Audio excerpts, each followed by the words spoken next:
சும்மா ஜாலியா நிக்குதுன்னு நினைச்சீங்களா? அதுதான் இல்ல. காலையில சூரியன் கிழக்கே உதிக்கிறது, மாலையில மேற்கே மறைகிறது என்று பள்ளியில படிச்சது நினைவுக்கு இருக்கும் இல்லையா? பூமி தன்னை தானே சுற்றி கொண்டு சூரியனையும் சுற்றி வருகிறது என்பது நமக்கு அத்துப்படி. ஆனால் இன்றைக்காவது நமது சூரியன் எதை சுற்றி வருகிறது என்று யோசிச்சிருக்கிறீங்களா? சூரியன் ஒரே இடத்துல சும்மா தான் நிற்கிறது என்று நாம நினைச்சு கொண்டிருக்கிறோம். ஆனால் அது உண்மை இல்லை. அதாவது பார்த்தீங்கன்னு சொன்னா நமது சூரியன் வந்து ஒரு மிகப்பெரிய ஓட்டப்பந்தய வீரனை போல பார்த்தீங்கன்னா விண்வெளியில மிக வேகமாக ஓடிக்கொண்டிருக்கிறது.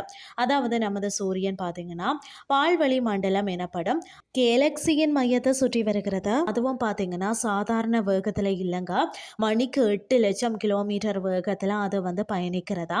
நினைத்து பார்க்கவே வந்து தலை சுற்றுறது இல்லையா? இந்த வேகத்தில் சென்றாலும் பால்வழி மண்டலத்தை ஒரு முறை முழுமையாக சுற்றி முடிக்க சூரியனுக்கு பார்த்தீங்கன்னா 23 கோடி வருடங்கள் ஆகிறதா.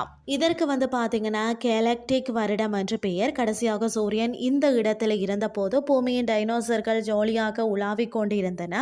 இப்போது நாம வந்து இருக்கிறோம். அடுத்த முறை வந்து சூரியன் சுற்றி வரும்போது பார்த்தீங்கன்னா மனித இனம் இருக்குமா என்பதே சந்தேகம்னு சொல்லப்படுகிறது. சுமார் பார்த்தீங்கன்னா 460 கோடி வருடங்களுக்கு முன்பு விண்வெளியில இருந்த இந்த மிகப்பெரிய தூசி மேகம் ஒன்று ஈர்ப்பு விசையினால் பார்த்தீங்கன்னா சுருங்கி வெடித்த போதுதான் நமது சூரியன் பிறந்ததாம். சூரியன் உருவான பிறகு மிச்சம் இருந்த தூசுக்கள் எல்லாம் பார்த்தீங்கன்னா ஒன்றோடு சேர்ந்து கோள்களாக வந்து மாறின. ஒரு வீடு கட்டவே 1 வருடம் ஆகிறது. ஆனால் இந்த சூரிய குடும்பம் வந்து செட் ஆவதற்கு பார்த்தீங்கன்னா 10 கோடி வருடங்கள் ஆனதாம். சூரியனை தலைவனாக கொண்ட இந்த குடும்பத்தில் பார்த்தீங்கன்னா 8 கோள்கள், அதாவது புளூட்டோ போன்ற 5 குள்ள கோள்கள், மற்றது 290ற்கும் மேற்பட்ட நிலவுகள் இருக்கிறதாம். இவை அனைத்தும் பார்த்தீங்கன்னா சூரியன் தனது ஈர்ப்பு விசையால் வந்து கட்டி போட்டு வந்து கூட்டி செல்கிறதுன்னு சொல்லப்படுகிறது. அடுத்தது பார்த்தீங்கன்னா சூரியன் என்றாலே எரியும் நெருப்பு என்று சொல்லித்தானே நாம நினைச்சு கொண்டிருக்கோம்.